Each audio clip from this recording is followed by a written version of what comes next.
Welcome everyone, thank you all for being here. I'm here with Thunderous 1, and thank you to all of you who were here on Friday night to watch me discuss the Islamic political lobby.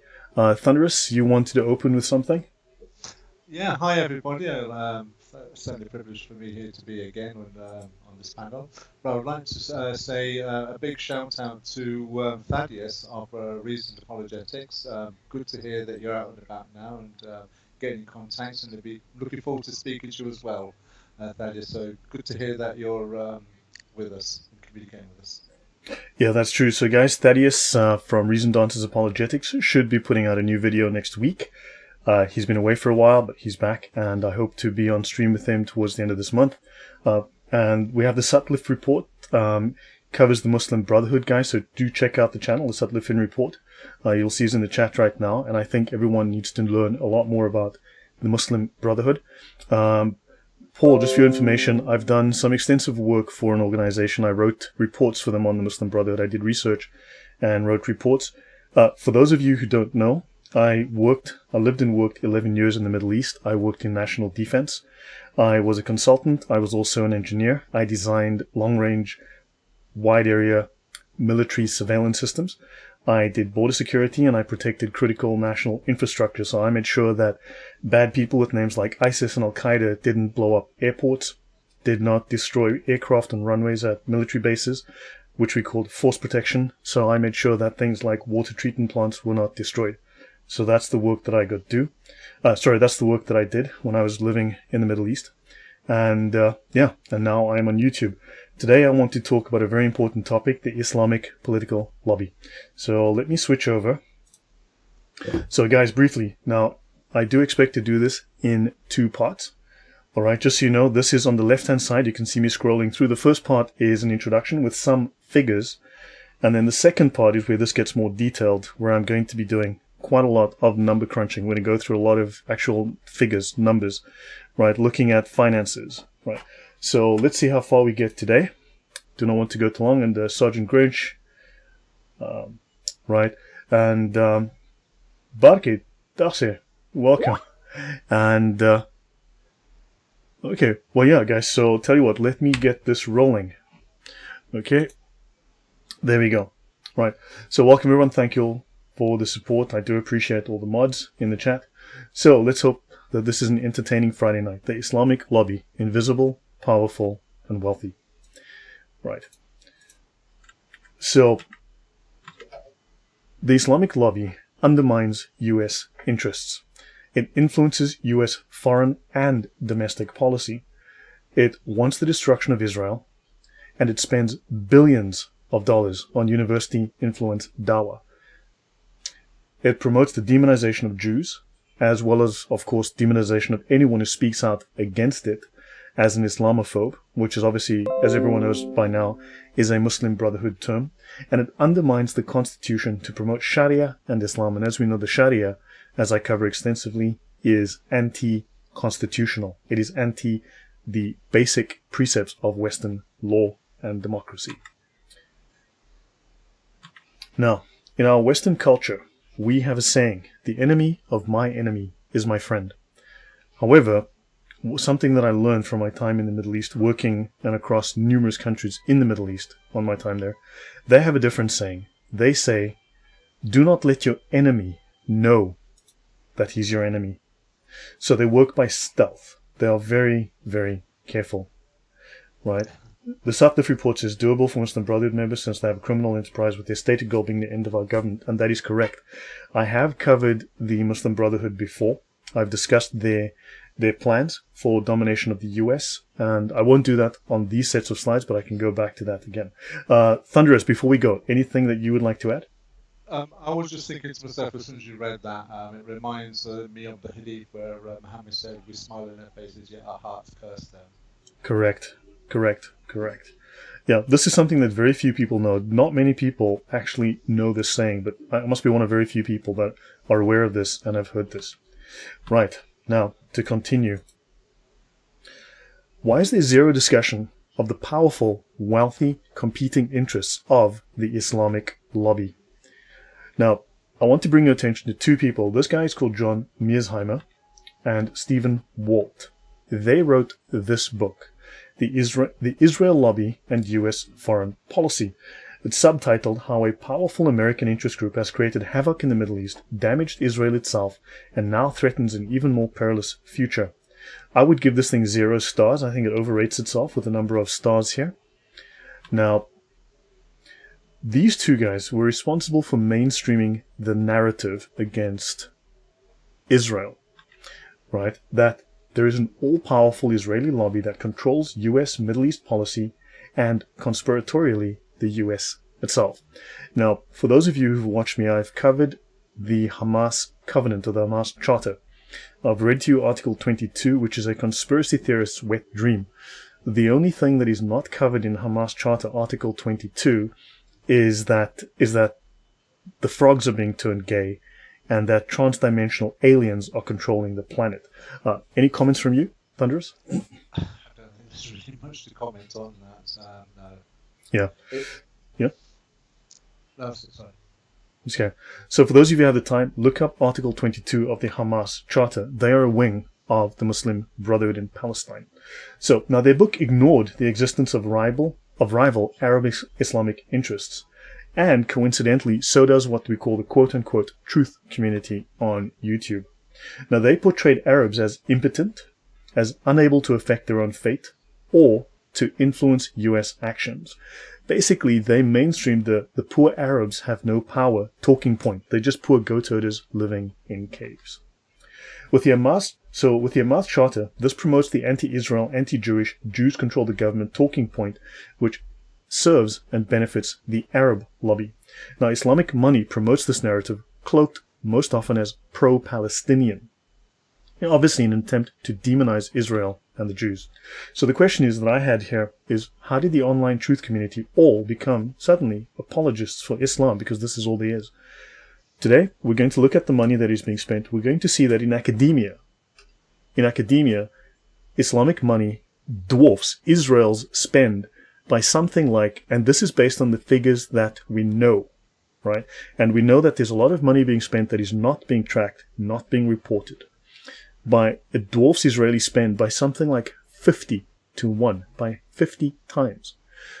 So understand, this is a great deal more money. Now, Israel, where it does spend money in American universities, is for the purposes of 1, biotech research, basically farming, and 2, food production, and 2, medicine.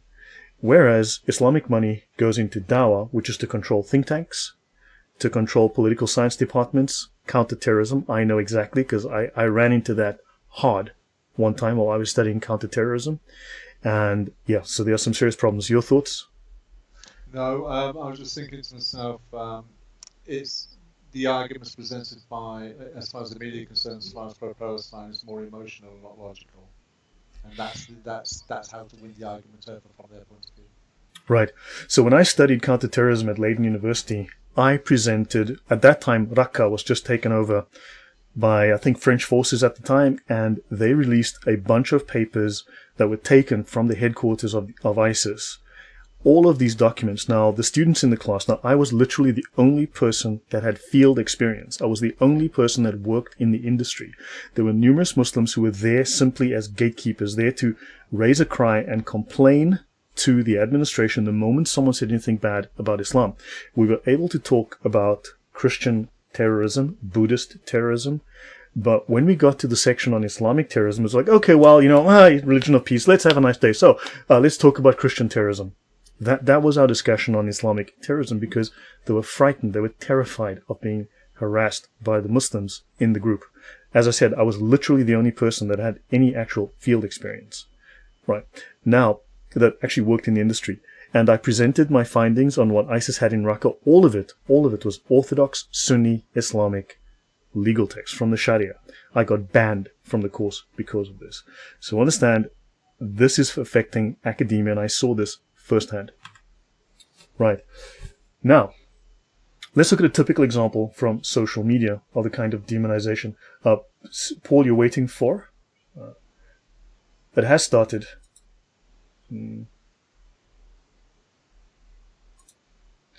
Sorry, Paul, is there... yeah, I have started. Is there something that I am missing?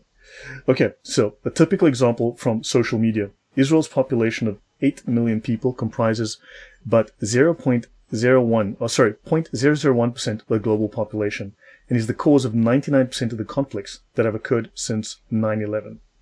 Right?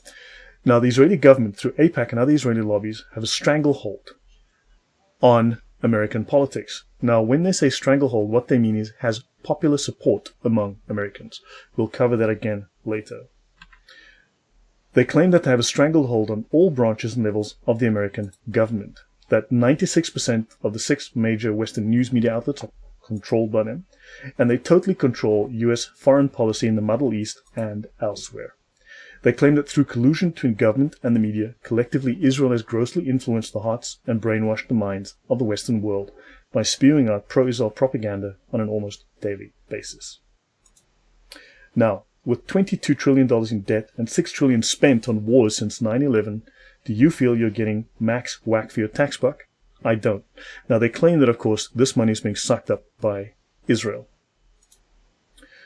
Now, let's have a quick look at Islam and the problem with Islam.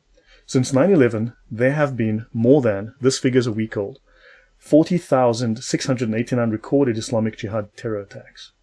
In 2021, there were 53 countries, had 2,258 attacks, murdering 11,187 people, injuring 9,581. In 2020, 54 countries, nearly 2,200 attacks, murdering over 10,000, injuring nearly 8,000. 2019, 45 countries, 1,200 attacks, 6,800 people killed, injuring 7,500. 2018, nearly 2,000 attacks in 55 countries, nearly 12,000 murdered, 11,500 injured. This is because, well, Islam is a religion of peace. So understand, when you go back, and I've taken this back to 2015, you can see on average between 50 and 60 countries are attacked each year with thousands of murders. In 2016, you had 21,000, and 2015, 27,000 murders and 26,000 injuries.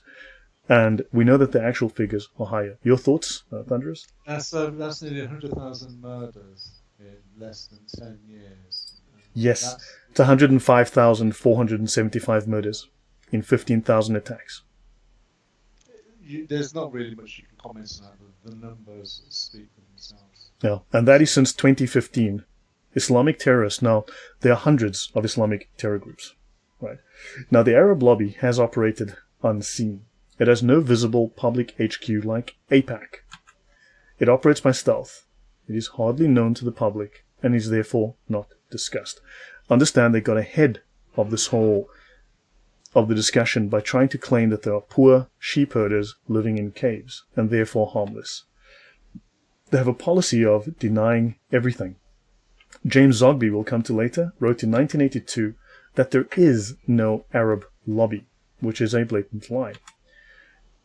Their policy of deny everything. So at DePaul University, the political science professor Khalil Marar contacted Arab American organizations for interviews for research on the Arab lobby, and he was told by these lobbying organizations that there is no Arab lobby in Washington, D.C., a blatant lie.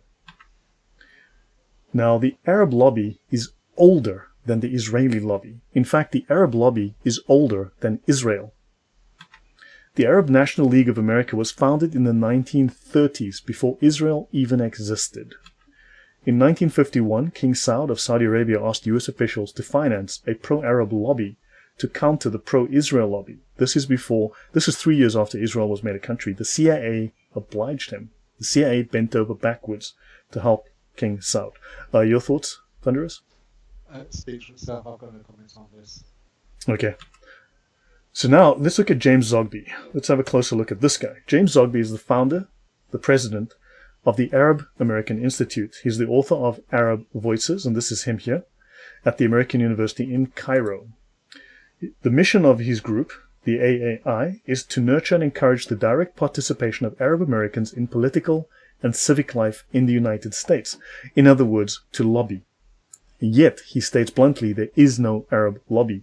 He is the head of multiple lobbying organizations. They represent the policy, desires, and the community interests of Arab Americans, read Muslims. They promote Arab American participation in the US electoral system as voters and as candidates. But there is no Arab lobby. The liaison between the Arab American community and the major national political parties. So he interfaces dialogue between American political parties, political groups, and Arab Americans, read Muslims, and yet there is no Arab lobby. So the foundation combats anti-Arab and anti-Muslim bigotry. In other words, they're Islamophobia merchants. Is that the same Zogby who does all the same political polls, Sergeant Grinch? Yes, that is the same one. Senior advisor to the polling firm Zogby International. Okay, he has a detailed biography, and if anyone wants to go there, I can click this link, but not today. He writes a weekly column that appears in 20 Arab newspapers. Now, I wrote this 2 years ago. At the time, it was current, so some of this information I have not updated, so it may or may not be current, understand? So some of it may slightly be out of date. So this is a host of a weekly calling discussion program called Viewpoint on Abu Dhabi television in the UAE. Now, the UAE is the single largest Arab donor it's the single largest political lobbyist in the US. They spend, like a couple of years ago, they spent 100 times more money than Israel alone. Just one country. Understand? Your thoughts, Thunderous? No, the thing that's coming to my mind is when you look at the history of this, I was just thinking to myself, for a Middle Eastern country that has a representation of 0.001%, to have an influence in America the way it does, the things that was coming to my mind with the names like Stormy Norman Schwarzkopf, Caspar Weinberg, Henry Kissinger, you'd have a lesser percentage of representation in America than you would do in the Middle East, yet they're still able to infiltrate or control narratives within the American government. It's almost like the Jewish political lobbying went in first, and then by stealth, as you say, the Islamic lobbying came in later. You can almost see that has happened in England as well, where you're now seeing in a pronounced way more political movements or Muslims taking political office in the two countries. Right. Sadlifian reports is Zogby is not a legal lobbyist. He doesn't have to be a legal lobbyist. He provides contacts. He uses influence. Understand? So I think Rockefeller was the one who made the statement. He says, when he stated he doesn't want to own things, he wants to control them. So he doesn't have to own an industry, he just needs to control it. Now, he's a member of the Council on Foreign Relations, which, as everyone knows, is there for you. He is also a member of the DNC, the Democratic National Committee. He's a co-chair of the DNC's Resolutions Committee. He is co-founder and chairman of the Palestine Human Rights Campaign in the late 1970s, and he's a co-founder and executive director of the American Arab Anti-Discrimination Committee. In other words, these guys are dealing with Islamophobia. He's the president of the Arab American Institute. James Zogby runs an Arab lobbying institute, yet claims there is no Arab lobby. So this man does nothing but front run for Arab Muslim interests and claims that there is no such thing as an Arab lobby. He is connected incredibly highly in the US government, but yet claims that Muslims have no influence. So let's continue. This is him, James Zogby, president of the Arab American Institute, DC Insider. Notice it doesn't say DC Outsider, it says DC Insider. This man is an insider who seems to be helping a lot of people that have strong Islamic interests in the US and very strong political interests. Let's continue. Okay, so I'm going to switch to some browser articles. So let me see. For instance, let's have a look at some of the things that we might miss. This is memory. This is an imam at a New Jersey Islamic Center workshop. Now, this is a very interesting, it's well worth watching. It's a short video, well worth watching. He states here, they're caught on an open mic, and he says the Palestinian cause is Islamic, but it must be marketed as humanitarian to garner everyone's support. He then praises the BDS movement, right, which is the boycott of Israel, and he says Israel is likely to cease existing within 50 years. So understands, he says it's an Islamic cause, that Palestine wants to destroy Israel because it is Islamic. Not because there's aggression from Israel, but because they have an Islamic motive. Remember, they have to destroy the Jews. They have to take the land of Israel back. However, they're marketing it as humanitarian. So this already shows some of the deception. and it's well worth watching when you have a chance, okay, on this memory of Imam at New Jersey Islamic Center. Well worth watching. Which Now, supports the idea sorry? that it's, Say again? which supports the idea that it's emotional, not logical. Correct. But it's also religiously motivated. It is not because of anything Israel's doing. It is because they're following the Islamic cause, which tells them they have to kill the Jews. Does Zogby have any connections to Barry Soetoro? Well, he is a member of the DNC, right? He's connected to the... let me go back here, since you asked. As I mentioned earlier, let me just go back. He's a member of the Council of Foreign Relations and the DNC, so yes, he would have connections to Barry Soetoro. Okay, so hold on, let me go back to where I was so that I can run through this. This is just a basic article on 25 influential American Muslims. Okay, here's a bunch of them. Some of them you will not know, some of them you do know. Okay, so Muslims. Now this guy, the first Muslim in Congress, notice he doesn't have a Muslim name, right? Larry Ellison, I believe it is. Right? So he doesn't have a Muslim name. So the question is, how many? Now I've shown you previously, about a month ago, I showed you an article which talked about conversion to Islam in the US pre-1970s. But the article actually went back to about the 1860s, and it discussed conversions by white and black people to Islam. But these are conversions you're not aware of. So how many? Now, I can tell you, when I worked in close protection, I was at one time the bodyguard for a very well-known black action star. Let's leave it at that. I worked for a while as the bodyguard for a well-known black action star who had secretly converted to Islam, and numerous of the black entertainment world, I was told, had converted secretly to Islam. Okay? So you don't know how many of them are loyal to the Islamic cause, but you don't realize because they haven't changed their name to Muhammad. Now, of course, you know about this woman. She escaped war and ran for office. You, of course, know this guy oversees U.S. intelligence. He's a Muslim, right? Understand there are people here. And, of course, there's Rashida Tlaib. And this guy, of course, worked for CNN, highly placed in social media, and of course ate human brains and went nuts. The U.S. city run by Muslim Americans. Is there a Muslim city? Is there a Muslim city that is where a bunch of Chicagoans ran in there and decided to take over, make it Christian? I don't know, but understand they are taking over entire cities. This is happening in the UK. This is happening in the US. Your thoughts, Thunderous? Your audio's weak again, Thunderous. Your mic. Is that any better? Yeah, a little bit. Can't go on. So XYZ was commenting about the Nation of Islam, but I don't think the Nation of Islam in any way has any credibility or influence. No, they do not. But the Nation of Islam has a propaganda arm. It has a propaganda arm, but it's, in reality, in the Muslim world, it's perceived as being a joke. Correct. Here they talk on Hamtramck, Michigan. Okay, but understand, they're telling you that this thing is becoming Islamified. Right, let's have a brief look. So, North Korean and Palestinian protesters scream death to America and death to Israel. So, all of those people that love themselves, some Palestinians, don't realize that Palestine does not love them back. Okay, let's have a look. 10 years of lobbying, the Qatari lobby's operations before and after the blockade. So, some brief information here. Doha has realized that in order for it to become an influential actor in the region, it needs to secure itself in the world's capital, Washington. Hosting Al Udeid Air Base, the largest U.S. military base in the Middle East. I've been on Al Udeid numerous times. I used to work there quite often. And notice it mentions here in this article the Emirati lobby, the biggest spender and the largest Arab one. As I said, 1 year, they dwarfed the Israeli lobby spend by 100 times. Okay, so it exists. We're going to go into more detail on this. The Emirati lobby is the biggest spender and the largest Arab one. The history of the Emirati lobby in Washington.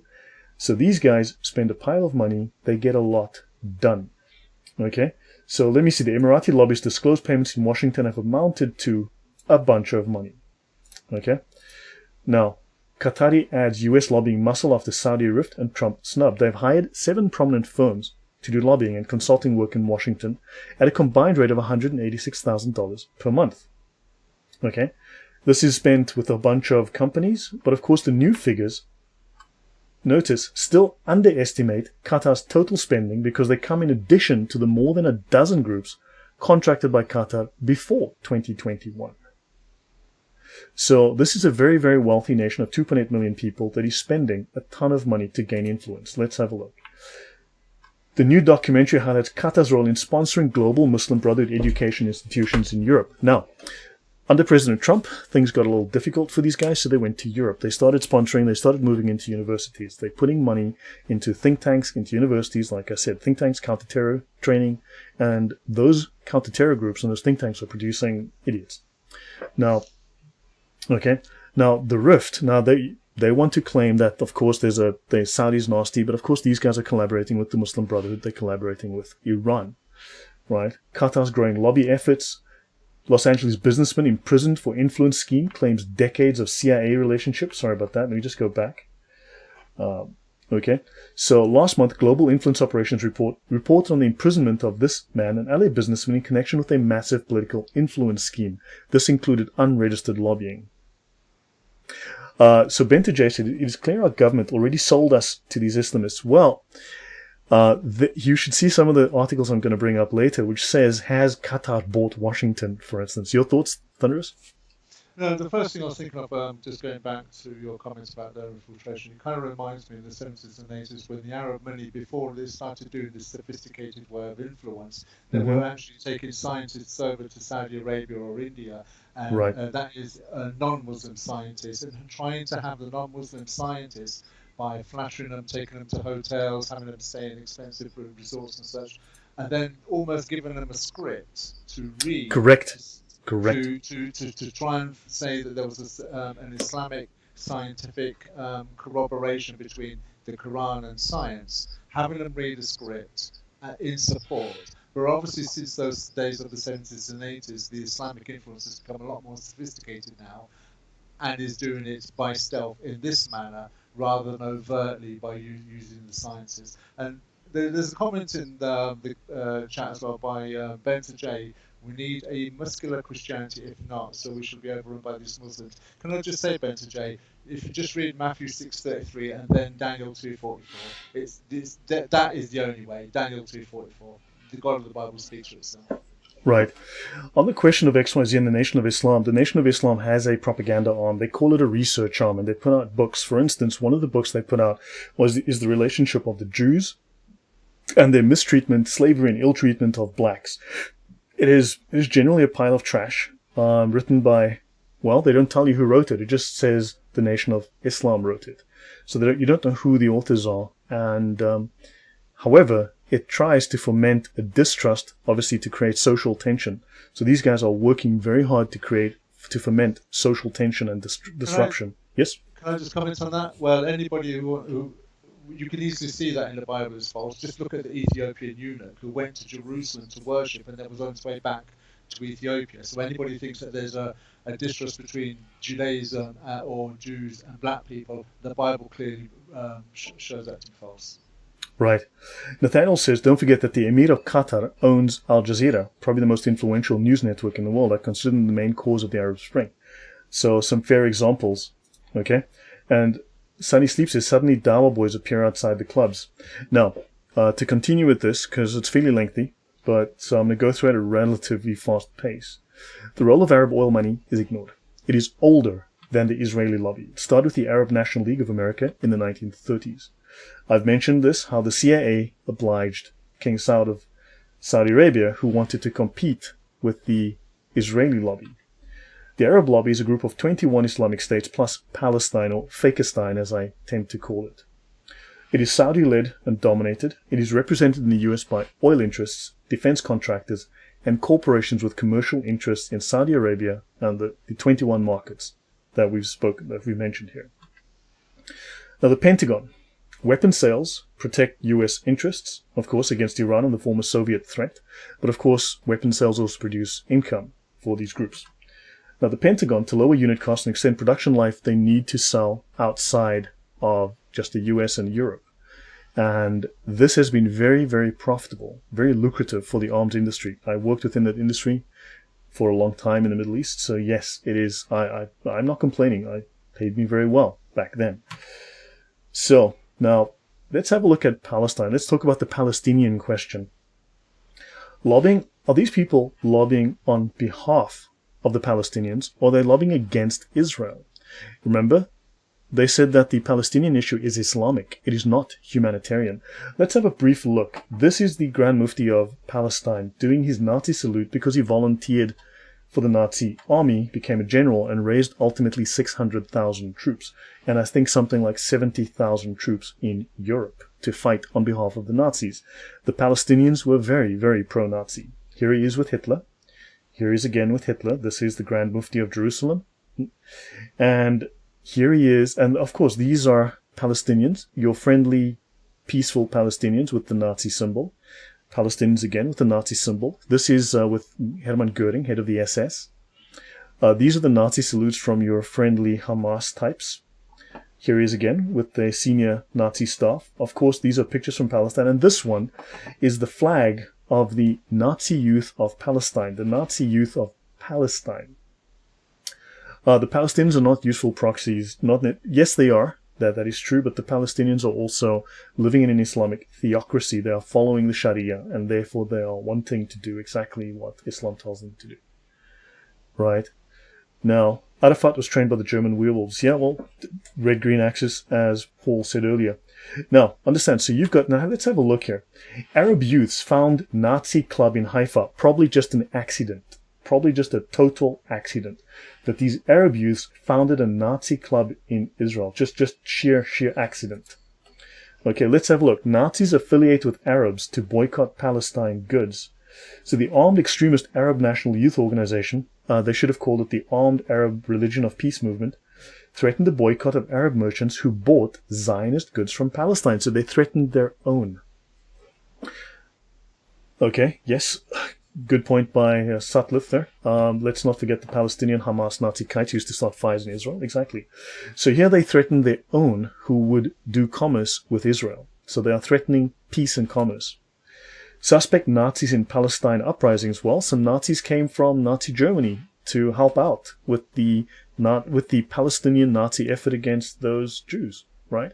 So, man, it looks like this is maybe not an accident. Looks like these guys are very much aligned with the Nazis. Let's see. Nazi handbills openly spread in Jerusalem. I wonder who was doing that. Every cent which goes into a Jewish pocket is a nail in the coffin of an Arab, the Nazi leaflet stated. Your thoughts so far, Thunderous? No, I just smiled at that. That's just ridiculous. Okay. Yeah. So let's continue. Hassan al-Banna builder. Right? Hassan al-Banna was a Freemason as well as a Sufi. Understand? They run the largest Islamic secret society, let's call it that. And of course, the Muslim Brotherhood was responsible for starting or inspiring the creation of at least 200 Islamic terror groups. Right? Now, swastika on Arab oranges displeases Berlin Aryans. So oranges were being sent from Palestine to Germany, and they were wrapping the oranges individually in swastika, papers with swastikas printed on them.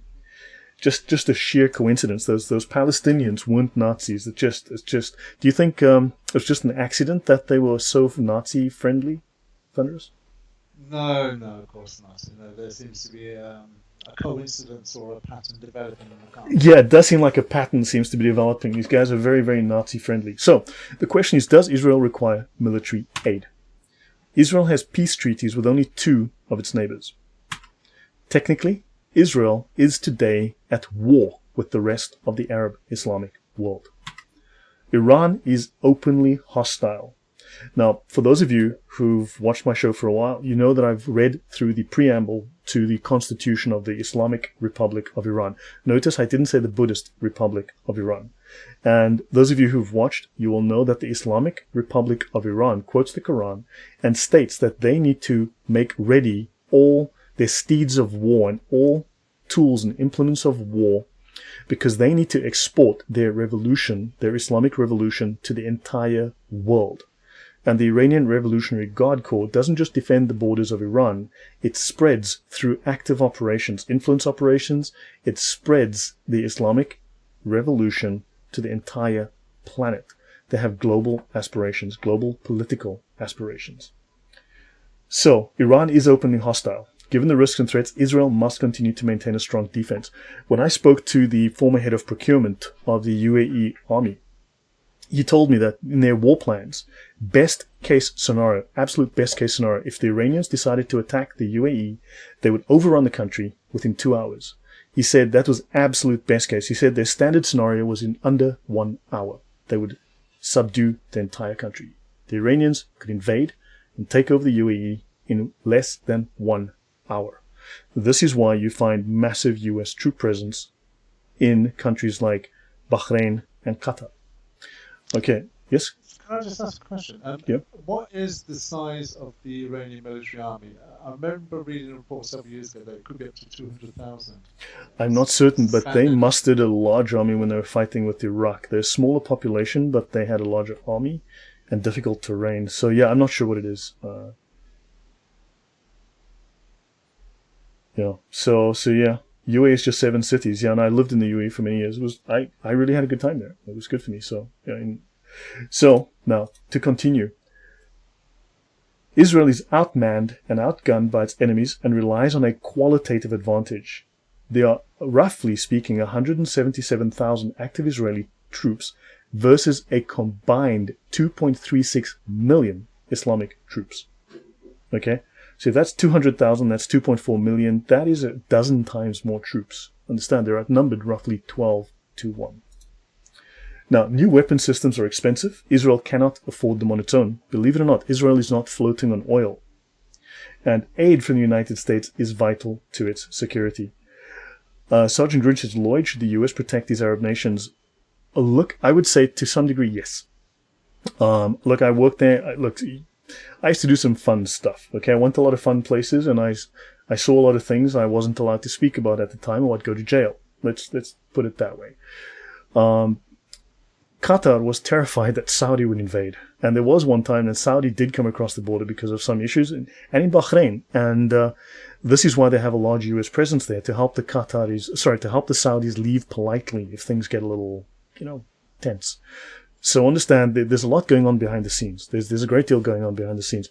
Iran, there was a time that, let's just say there's a lot of real estate in the Middle East. There's lots of little places. You can hide a lot behind a dune, including a full military airbase. Let's say that. And I designed the security systems for maybe some of these places. You never know. And what happened is that there was at one point a real, genuine fear that Iran would actually do something crazy. And I can tell you, at one time, when you come around a bend and you go over the dune and you see 50 F-35s, F-22s, and 20 B-2 bombers on a runway that shouldn't be there, they're all in England, right? For sure, they're in England. I'm in England right now with these dunes behind me. So yeah, there were some serious problems, and these deterrents, things do happen that do not appear on the news. Understand, whole entire wars have been fought in the Middle East that you've never heard of. Entire hot battles have occurred that you've never heard a peep about. Not a peep, believe me. Right, so Israel's enemies have numerous suppliers, but Israel relies almost entirely on the United States, hence the genocidal agenda to destroy the US-Israel relationship. So look, to maintain peace and stability in the Middle East, yes, Saudi does need to be protected from Iran because Iran's a real threat. It's a genuine threat. But Qatar, of course, is playing dirty. The Saudis themselves are not clean. And however, if you attach a price to that support, you can politically influence those countries and force them into certain behaviors. You can, and as long as you understand you're dealing with a tricky enemy, yes, it can be done, but we are naive as the West. Now, moving on.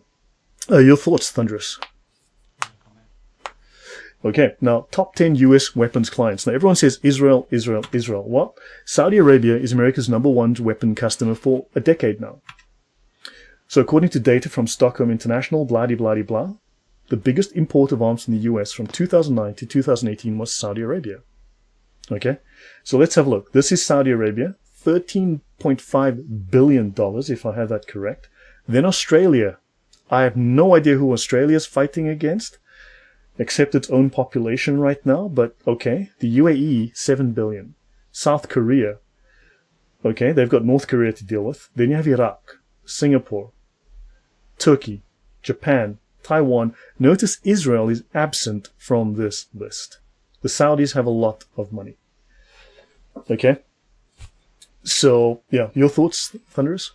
I was just thinking, when you consider that Saudi Arabia is number one, I've often thought when you look at these numbers that Saudi Arabia's purchase or volume of American weaponry is, in your opinion and estimation, do you think that they buy such large quantities deliberately in order to filter it down to their own groups and subgroups in their wars against other factions within themselves? I'd say, look, for instance, I can tell you now, again, look, I cannot prove some of what I'm saying, but I worked in that industry. I spent a lot of time with a lot of fun people, right? For instance, the Saudi king at the time, there was one time, and even in the UAE, to my knowledge, the close echelon, the close protection, let's say the close protection team around some of these heads of state are not their own people. For instance, a lot of their military is outsourced to other countries, to professionals from other countries. The officers may be from their countries, but the military itself, the professional military, are from other countries. And two, the close protection teams around many of the heads of state are, crazy enough in the Middle East, Israelis. Okay? South Africans, like myself, and Israelis. Because they trust them for their professionalism. They don't always trust their own. And of course, some of this stuff would find its way accidentally, just by sheer accident. I was in Iraq at the time, and Barack Obama, for the second or third time, accidentally, just by accident, I was about 20 k's behind the ISIS front line, doing some work out there because ISIS was getting some work done very effectively against the Iraqis at the time, and I was called in to see if I could lend a hand. And Barack Obama just accidentally landed a metric crap ton of arms on the ISIS side of the line, just by sheer accident. And he did that more than once. And I mean, you know, people were like, is this an accident? Because look, you ask me, I don't think it was an accident. I think he was arming them. Your thoughts? No, I'm not a military man, but I seem to recall in my own thinking at the time that why was ISIS in a certain amount of number? Where did they get the logistics? Because it's not just about manpower; it's the logistics behind the yes. The flags, you know, the propaganda machine. That is all requiring dollars. But yet there's nobody chasing the dollars. And then when they were able to defeat an Iraqi army that were trained by the Americans, and when the Iraqi army fled from ISIS, they left their weapons behind. And as a man that's not military educated, I did think to myself, well, why did they not destroy the weapons? You don't leave the weapons there. So is the story true? Is that the narrative? Is it true? Were they deliberately leaving the weapons? Was it just fear and terror that they ran, or were they donating those weapons? This is where I'm saying to you, the narrative did not make sense with the outcome. Right, exactly. So, yeah, so let's... The USA's biggest export partners. Now, let's have a look up to 2019. Okay, this is the newest figures. Still 13 billion Saudi, Australia, UAE, South Korea, Japan. Italy's down here. Israel is now on the list in 2019, $2.2 billion. Okay, Ishak says, to add to the list, I think Israel is also at war with Quran, Hadith. Look, yes, most certainly. We all are, actually. It's certainly at war with us. So notice these countries. Now notice you've got 1, 2, 3, 4 Arab countries. You add this up, that's well over $20 billion. Then you have Israel down here. So, yeah. Can I ask a question on that? Do you think that that's sometimes a tactic in itself to spread the cost? I would think that is so, because look, they do cooperate at an international level. Look at how they control the UN, the OIC, 54 countries, Islamic countries. Yes, they do. They do. And also they can hide it better that way. You can distribute it. It's distributed. Certainly they're all working towards the same goal. Yeah? Yeah. So yes, how about the tons of cash in Afghanistan? Yeah, wasn't the head of the FBI, what was his name, that guy, assisting Barack Obama to drop a bunch of cash off? Yeah, untraceable, right? The Israeli lobby reflects the will of Americans. Now, in 1974, the chairman of the Joint Chiefs of Staff at the time, General George Brown, attacked the Jewish lobby and Jewish ownership of banks and newspapers. Senator Thomas McIntyre, Democrat, New Hampshire, a member of the Armed Services Committee, acknowledge the influence of the Israeli lobby, which he said reflects the will of a strong majority of all Americans. I'll repeat that. The Israeli lobby reflects the will of a strong majority of all Americans. What's important to note from this is that Israel is popular. Muslims. Sorry, go on. I interrupted there. I apologize. Go on, Do you think that this strong majority of America has been influenced by certain evangelical churches that are very charismatic in their support of Israel? Because you do tend to see that quite a lot in America. Look, certainly, but the thing is, we have certain historical and religious ties to that region of the world. There are certain values and there are certain events, historical events that we are tied to. So I'll get into that. I actually do cover that. That will come up. However, understand that Israel is popular. For instance, just to briefly deviate, AIPAC is not a political lobby like you have Qatar spending $5 billion. Okay? AIPAC is funded by regular Americans, the people like you who are listening to me now. They send $5, $10, $20. They send that to AIPAC out of their own pockets. Those are donations from the average American. That is not $1 million, $1 billion from a government. People willingly send their money because they support Israel for various religious, social, cultural, etc. reasons. James Comey, thank you, XYZ, James Comey. Yeah, the dirty FBI. Well, the FBI needs a little bit of a cleanup these days. But so understand there's a certain affinity for Israel and a liking for Israel, whereas Islamic countries do not garner the same kind of respect. Hence, they have to accuse us of Islamophobia to force us to like them. Does that make clear, Thunderous? Yeah, absolutely. Okay. Yeah. So just chime in if you have something you want to add. Sure. Okay. So what about the oil lobby? He asked. So that's Senator Thomas here. The influence of big oil is far more insidious and far more pervasive than the influence of the Jewish lobby. For oil and influence seep across ideological as well as party lines without public approval or support. Yes?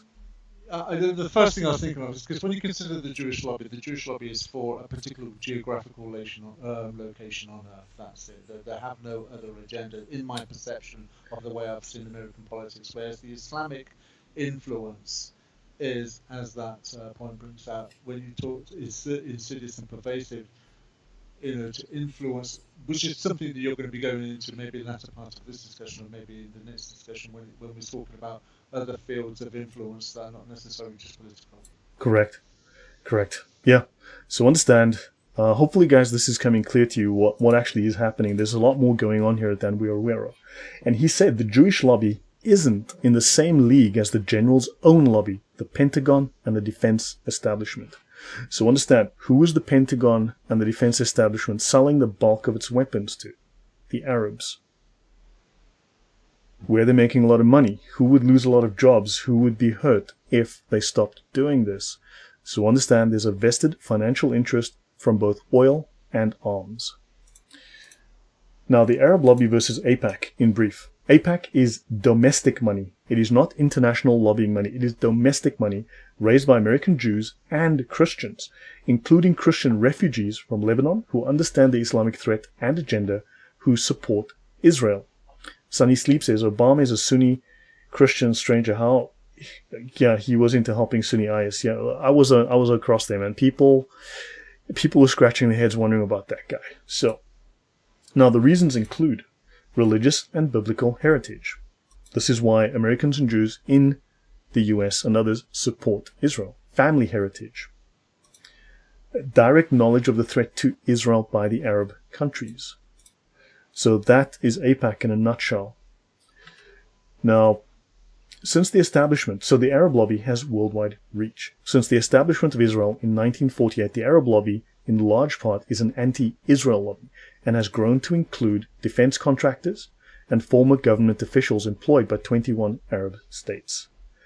Thunderous, people are saying it's difficult to hear you because, yeah, even I was struggling. I can't do anything more with my microphone than I am. It's been working fine. I'm going to boost the audio on my side as much as I can without distorting it. But yeah, it was good earlier, but I think there's a bad connection on your mic possibly. So, to continue, I've boosted it to minus 1.5 dB, so let's see. Ishak Ibrahim says, I don't know if you heard this. I heard that sometimes the government of Egypt secretly hire Israeli forces to assist them in fighting terrorists by launching attacks inside Egypt. Look, I can't verify that, but I will tell you this. Let's just say, I don't know, let's say you work for a country called Bananistan, okay? So you're a soldier, maybe in the special forces of Bananistan. And Bananistan, it needs a little bit of practice in this soldiering stuff, right? It needs a little bit of special forces experience. So what happens is the French, let's pick a fictitious country, one that doesn't exist. We'll call it France. We'll call it, I don't know, let's pick another fictitious group, the SAS. Okay, no one's ever heard of them. I just made that up. The SAS from Britain, right? Another fictitious country. They're going into a country to do a mission in, let's pick another fictitious country, Iraq. And what happens is the SAS have plenty of experience, and Bananistan needs to get some experience. So Bananistan says, hey, buddy, how about we do this mission? And, and what they do is the SAS says, okay, here, take our uniforms, take our patches, you guys go do this mission. And Bananistan puts on the SAS uniforms. Never happens. They go do the mission, and they come back and say, awesome, we had some great experience, where can we go next? And then, I don't know, Germans, the GSG-9 says, well, we got a mission in, I don't know, someplace. And then Bananistan puts those little patches on the uniforms, and then off they go. That's just hypothetical. It's entirely, totally hypothetical. Your thoughts on that, Thunderous?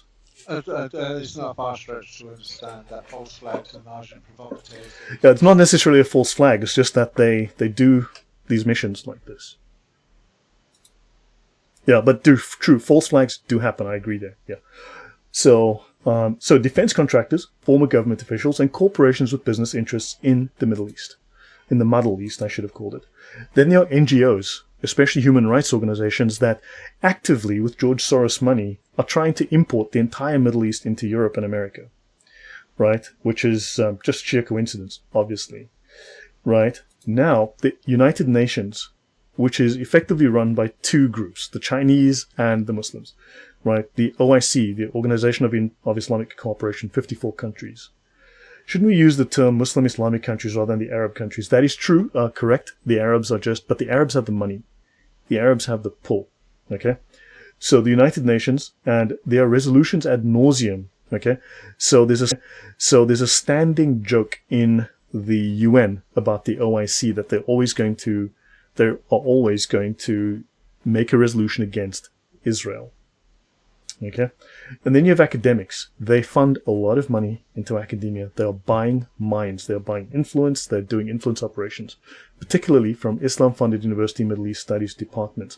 Just like the Chinese have their Confucius institutes, which are indoctrination, lobbying, and influence operations groups, they do the very same through these Middle East studies departments where they teach complete bogus trash information about Islam.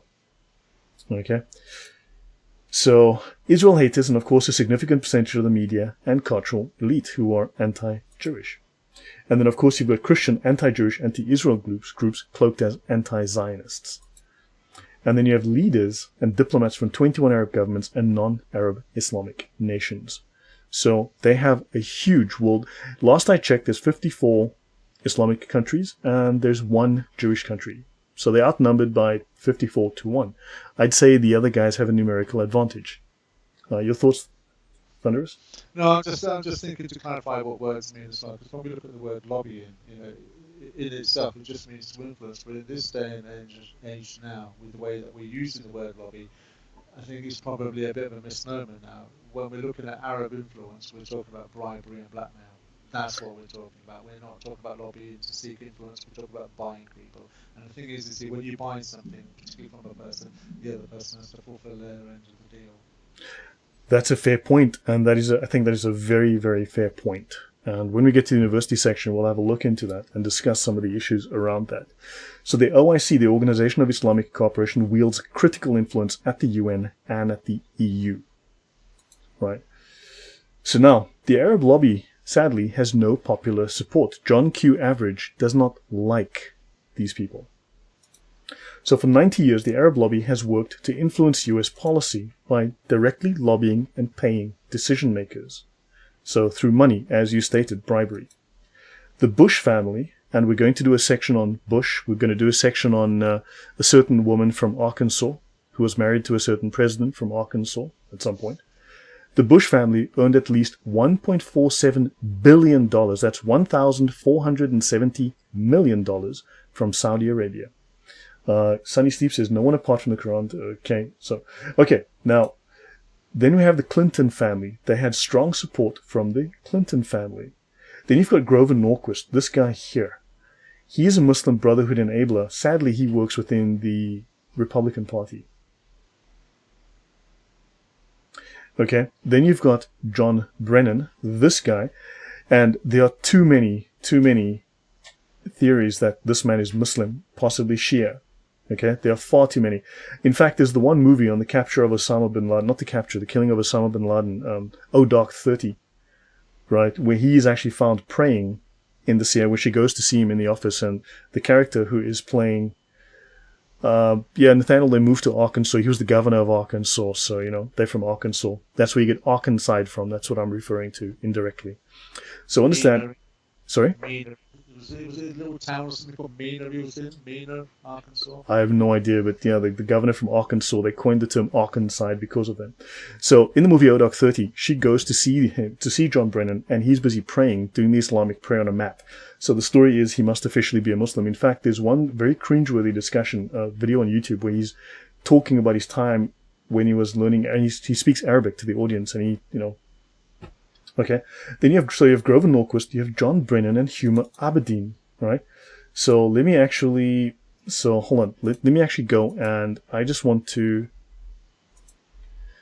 give me 1 second, I actually want to bring up this Huma Abedin thing, because I think it is relevant. So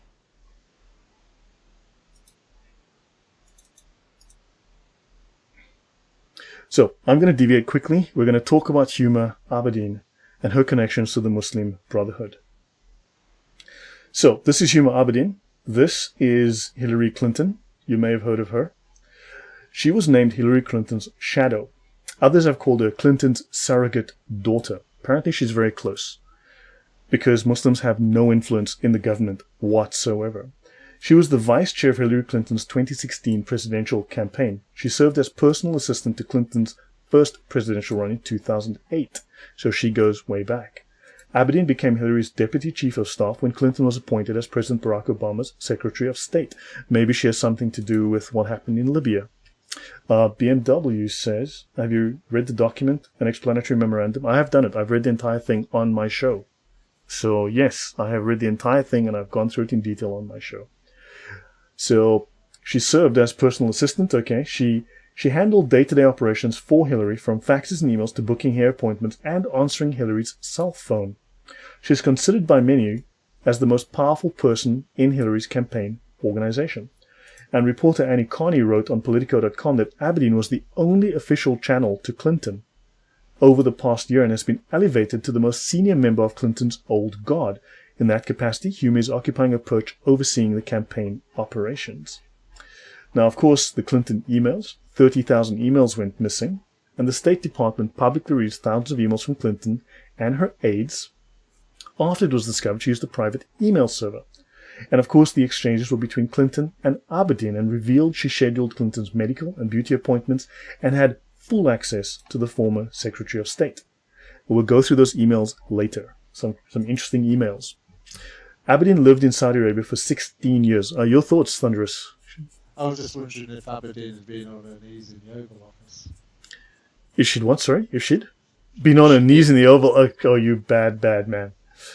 So, yeah, So, she relocated from Michigan to Jeddah, which is 86 km from Mecca. I've been to Jeddah a couple of times. I've stayed there a few days. Saudi Arabia, with her parents, who were Indian Muslim and Pakistani academics. Yes, Mahmoud, yes. So her late father, Zayed Zainul Abedin, was Indian. In the early 1970s, he was affiliated with the MSA at Western Michigan University.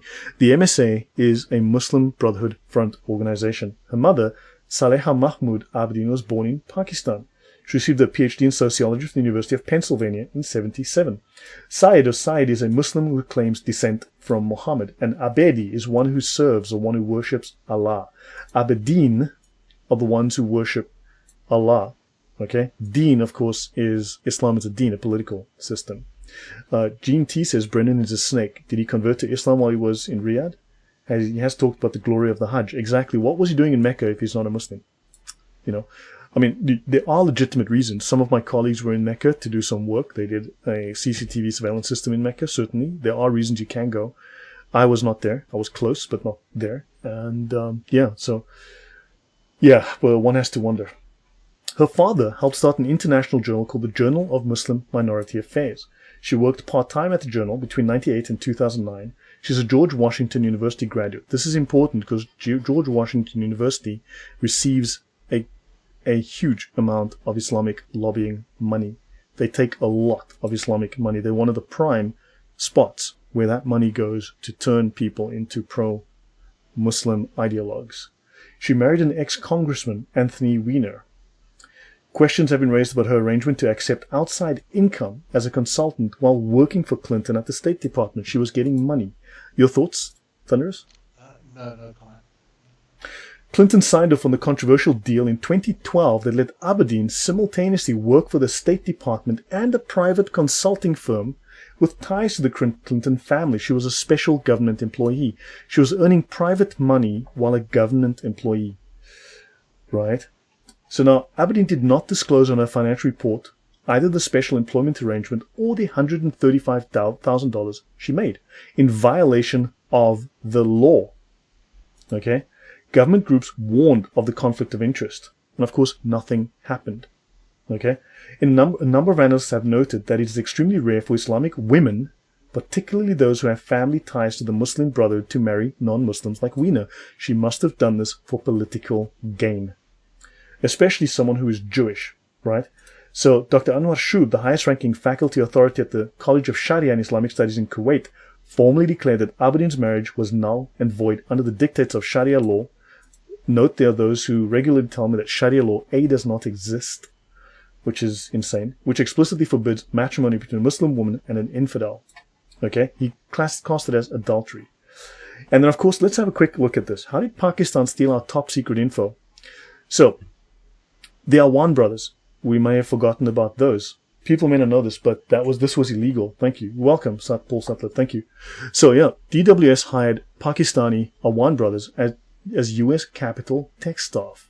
Okay? They got them top secret clearance access. They copied Congressman's data to Huma Abedin's server, probably just a sheer coincidence. They transferred the data to a computer in Pakistan. Pakistan then donated millions of dollars in charity to the Clinton Foundation. Your thoughts, Thunderous? No comment.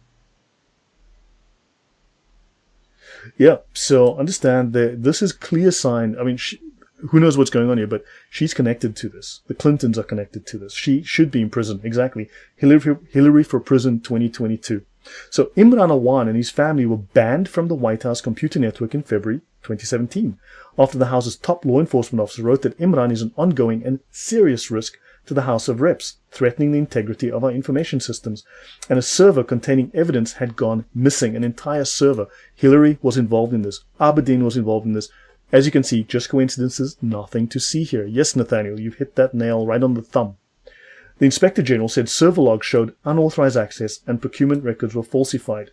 Imran Awan was Democratic U.S. Rep. Debbie Wasserman Schultz's top information technology aide.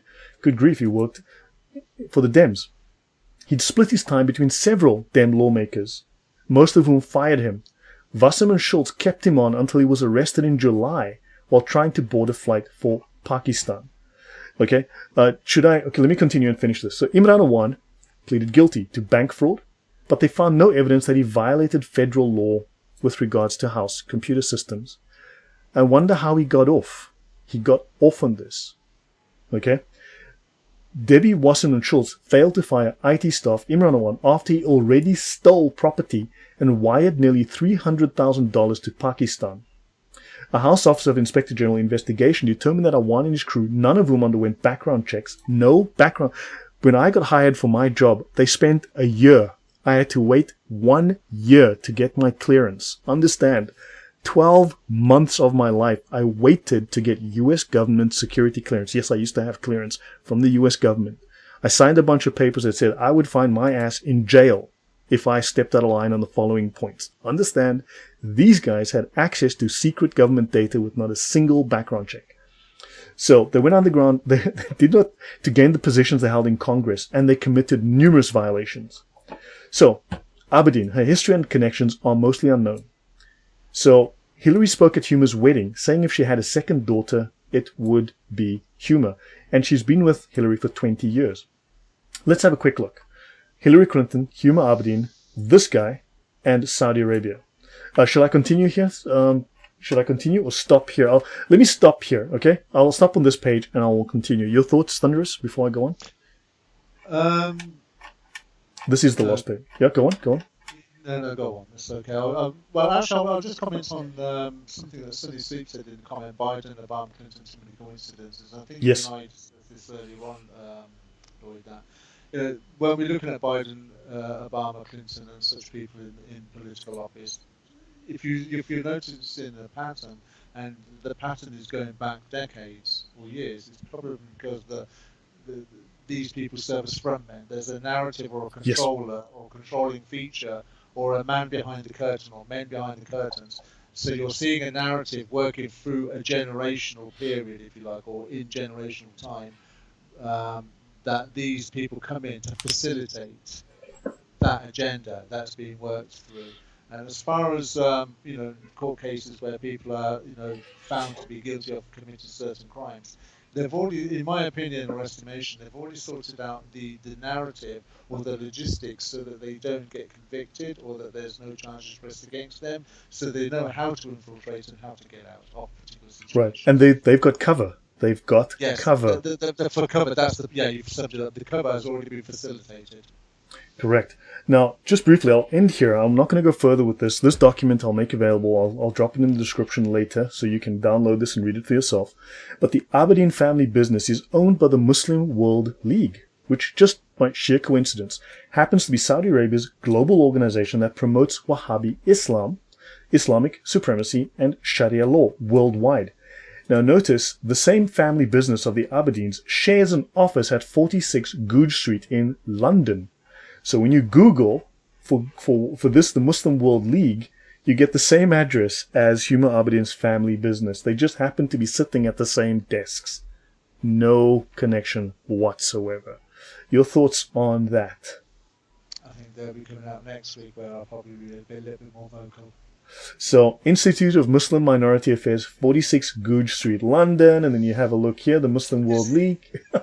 It just kind of, just thinking about it, this kind of reminds me of when, what was his name, Lee Harvey Oswald was handing out leaflets about anti-communist or pro-communist material. I forget which one it was, or pro-Cuban or pro-communist. I forget the narrative, I remember it vaguely, but it was stamped with an address which is the same office as, there's a conflict of interest, but it was coming out of the same office. I think you'll probably find that with something like Oliver Stone's done. Right. So, guys, like Sharia and subscribe if you like the video. Okay. I'm going to stop this report here. So yeah, guys, hopefully this has been helpful. I'm going to continue with this now. I'm going to continue with this presentation just for a couple of minutes. I'm going to call it a day very shortly. I'll open it up to a couple of questions and call it a night. Okay. So a few minutes more, Thunderous? No, I'm fine. Thank you very much. That's kind of heavy material, isn't it? Yeah. So indirectly, so we have some direct connections. I think I've just shown you now some very solid direct connections to the president. Okay, to the president's wife, Barack Obama, and others. But we're getting to that. Now they indirectly manipulate the media. They propagandize the American educational system to the detriment of national interest. Now, this is going to be something else, Muslim Brotherhood Part 2, propaganda and funding. I will go into that another time. Have I heard about the Islamophobic bill passed in the US by a certain woman who was a refugee from Somalia? Yeah, heard about that. So, they've sunk billions of dollars into universities for Islamic dawah since 2011. That's the earliest that I could find the funding numbers, okay? Because the numbers were forced to be reported at that time. They've placed their agents in the US government, amongst others Huma Aberdeen, who happens to be working, as we saw, for the Saudi Arabian government. She's a mole in the US government for the Saudi Arabian government. Right, now, Americans are pro-Israel, so we'll end here in a moment. Now, notice, US policy is pro-Israel because Americans are pro-Israel, not because of AIPAC. That is a lie. Okay? The whole AIPAC thing, right? US citizens like Israel. Therefore, they support Israel. It's not due to AIPAC's lobbying. AIPAC does not have a stranglehold. They like them. Excellent. Thank you, Ben Yosef. Ben Yosef has liked and sharia'd this video. So please sharia and like the video. Make jihad on that like button. Beat it blue, please. So, American sympathies in Mideast conflict. So understand there's huge support. Notice the Palestinian support is very low. Okay? Very, very low. 12% here. And neither, no opinion, but notice Israeli support, 64% of Americans, nearly 70% like Israel. Okay? So American sympathies for Israel match an all-time high. They don't like Islam. Okay? And no amount of lobbying is going to change that. Adrian Deku says, Shariad Rob Christian on a Discord I got banned, was a Christian Discord. Oh wow. Yeah. Well, look, yeah, that's a discussion for another time. So guys, I'm going to end here in a couple of slides. So give me a moment. I am going to see where I am. And okay, so I'm going to end in about 3 slides. The structure of the Arab lobby. So you have the Arab lobby, okay, which is really, technically it's the Muslim lobby, right? But it's really, that's funded mostly by the Arabs, controlled by the Saudis, right? And then you've got these Arabists, these pro-Arabists, right? Then you've got the oil industry and, of course, defense contractors. Then you've got the influence with the academics. The Arabists would be these are, let's say, academics and people in media and so on, business. And you've got former government officials. They hire a lot of former government officials. Okay? Then you've got Arab Americans, Islamic groups, and stupid Christians. Forgive my French there, but stupid Christians. Now, Muslims, do they have no money and no power? Well, let's find out. So, a man called Dennett says in 2017, they contacted every single senator. So this is a very interesting report. The link is here. So this is a group. They contact every single senator as well as all those who are on the appropriations committees. He did some research. Okay. He says the Muslims contacted every senator as well as those who are on the appropriations committees, the foreign affairs committees, and the armed services committees multiple times. Those who are directly making decisions about whether or not arms deals, multi-billion-dollar arms deals, are going to go through with the government. But the other side of it is a massive PR campaign, and that's very much focused on pushing Saudi Arabia's reform agenda and portraying them as a valuable ally within the Middle East. So they have been phoning everybody. Carl Brown says, I don't mean to be that guy, but all this talk of money flowing around reminds me of the Bible verse, the love of money is the root of all kinds of evil. Yes, correct. Iran has no money. Money talks in DC. Well, XYZ, you'll be happy to know that the official amount of money spent on lobbying by Iran up to like 2019 was $86, if I remember. $86 in 10 years. They don't have a lot of money. They spend $10 a year, for the last 10 years. $10. That's probably not true because that money's not recorded. They wash that money. You see, if it's paid directly, that's got to be recorded. But if you give it to your cousin Joey, who gives it to his friend Jimmy at the bakery, who then donates it, you see, then it's internal American money. They can send $1 billion. It doesn't have to be recorded because it's all internal. It's not foreign lobbying money. Yeah? It's called layering. Right. The tactic is called layering. Yeah, excellent. Thank you. So, guys, we'll end in a minute, okay?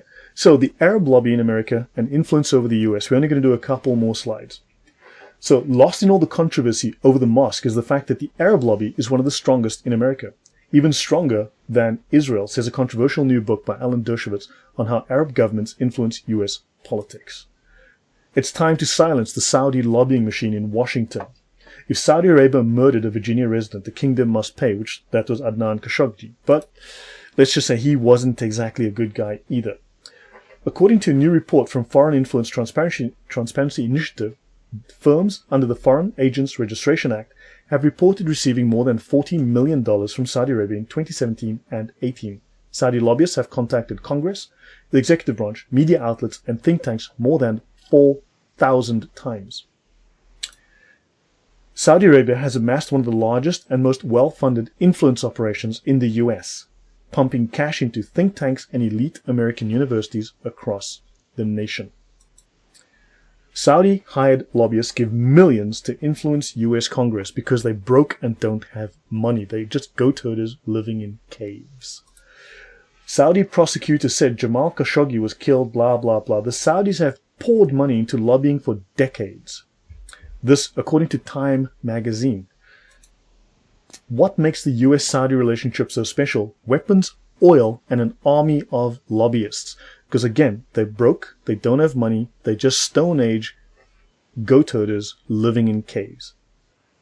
Right, so guys, I'm going to end up, once I finish the set of slides, okay, I will finish this and we'll continue another day. US lobbyists continue working with Saudi Arabia after Khashoggi killing, and the lucrative relationship is unlikely to die anytime soon. That didn't faze them. The royal touch, the Saudi lobby juggernaut. And let's have a look. Diplomatic crisis spotlights Saudi Arabia's spending in Washington, lobbying firms, think tanks, and investors all coming under scrutiny over their ties to the Saudi kingdom. Khashoggi is shining a spotlight on how integral the country and its cash have become to Washington, with lobbying firms, think tanks, and investors. Don't forget universities. The Saudis have exerted influence in Washington for decades, millions on lobbying firms, high-powered members of the royal family to serve as ambassadors and social figures, and this story gets worse. The kingdom doled out cash to Washington think tanks such as the Center for Strategic and International Studies, the Emerson Collective, which has helped fund DC media organizations with links to Saudi Arabia. So they are influencing media with consultants. Saudi Arabian lobbyists have many friends in DC. Qatar is spending even more money than Saudi.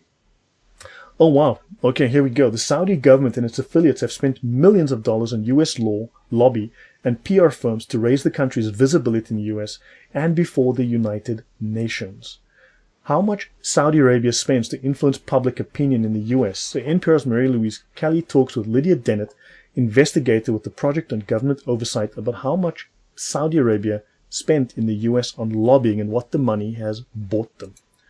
Khashoggi outcry may spur Saudis to step up their already powerful lobbying.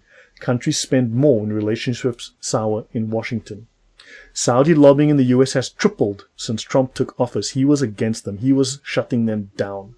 Therefore, they spent more money. Saudi lobbying in the US tripled during Trump's first year in office. Okay, Saudis used incentives and threats to shut down the US investigation in Yemen. Threats is a normal, and you were exactly right, Thunderous. That's exactly what they do. Your thoughts before we just are going to wrap up shortly? Yeah. I think for me to conclude on tonight's chat, I noticed in the comments that there's a lot of righteous indignation in the information. This wealth of information that you've provided has stirred a lot of righteous indignation by the listeners, and I dare say in the future when people are going to be watching this information that you've provided and collated, they will equally be righteously indignant in what they read.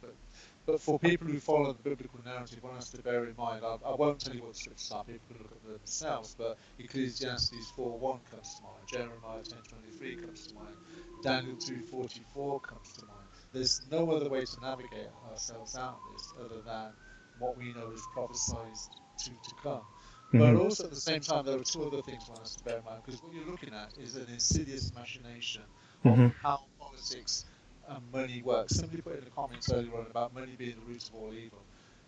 The love of money, absolutely, because it's the love of money that's making people compromise themselves, their family, their country, and their own faith system as well, with something that is alien to what their own, if you like, belief system is.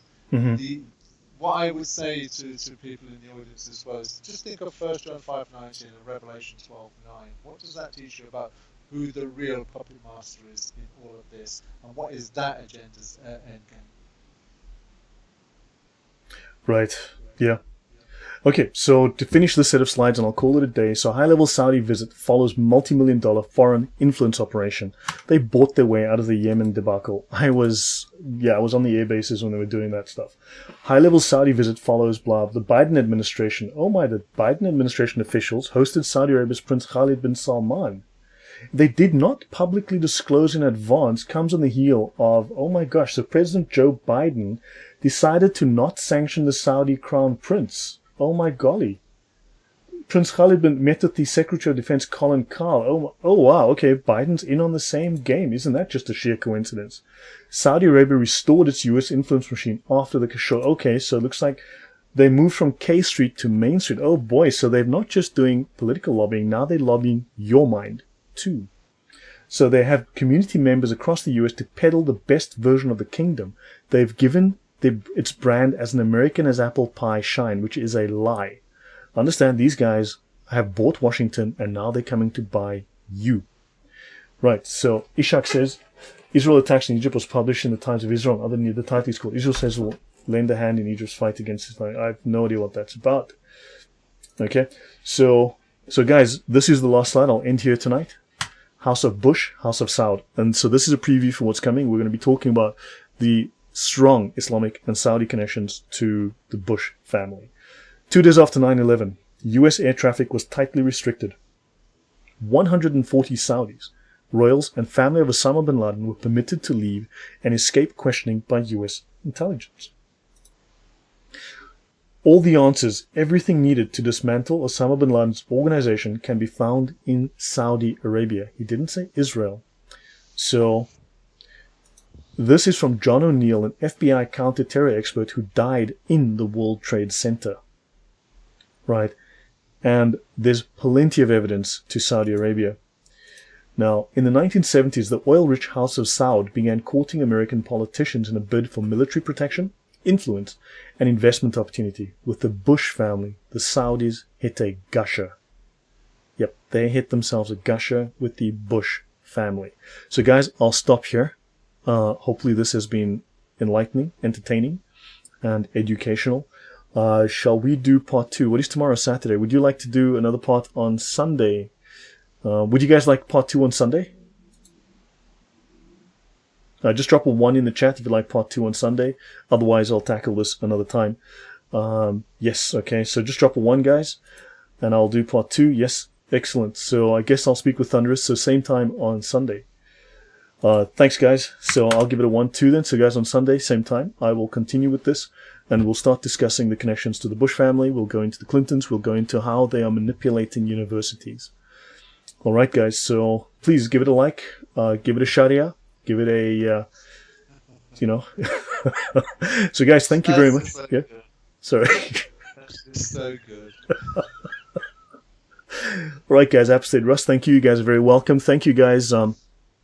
Please support Thunderous's channel. The link is in the description box. That PDF I showed with Huma Abedin, I will link that in the description box as well. And, guys, I hope this was helpful and useful and interesting. Yes? Final word to you. I just want to say to the audience and anybody listening, I think it's very commendable that Lloyd goes to the great lengths that he does to gather all this information, put it into a sequence, the PowerPoint presentation, and then allows the audience and the listener to have an opportunity to download the information for themselves. When you consider that other apologists don't do that with their information, but Lloyd does. I think that's a testimony of Lloyd as a person, that he allows the opportunity for other people to have access to the information he collects together. That's fair play to you, mate. Yeah, so guys, I do share all my information. As you do know, I give it away. I want you guys to check it. I want you guys to look at it, learn from it, use it. So guys, thank you very much. Ben Yosef, good to see you. Let's catch up again and see you and I have another chat again soon. Everyone, thank you very much. And I will see you guys in a couple of days. Thank you very much. Have a good night. Bye-bye.